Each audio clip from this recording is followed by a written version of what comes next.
Understanding spring from unraveling its meaning and usage. Hello, everyone. Welcome back to our channel. Today, we're diving into the intriguing world of English phrases, specifically focusing on spring from. This phrase might sound simple, but it holds a wealth of meaning that's vital for English learners to grasp. So, let's jump right in and explore what spring from really means and how you can use it effectively in your conversations.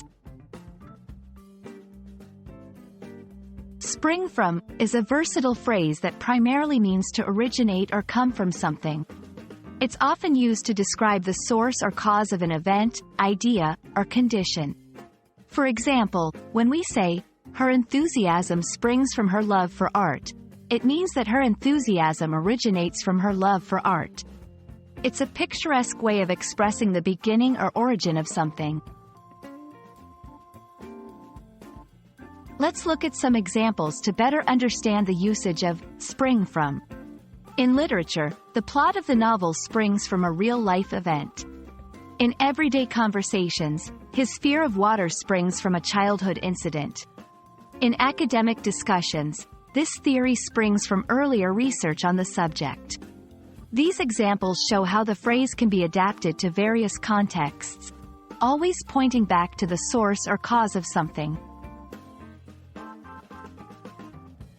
There are other phrases similar to spring from that you might encounter. These include stem from, her interest in science stems from her father's influence. Arise from, the conflict arose from a misunderstanding. While these expressions are similar, they can carry slightly different nuances.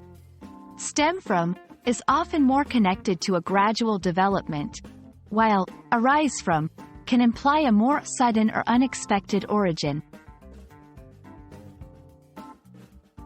Understanding phrases like spring from can greatly enrich your English communication skills. It helps you convey ideas more vividly and accurately. We hope this video has helped illuminate the meaning and usage of this expressive phrase. Remember, language learning is a journey of discovery, so keep exploring and expanding your horizons. Thanks for watching, and see you in our next video.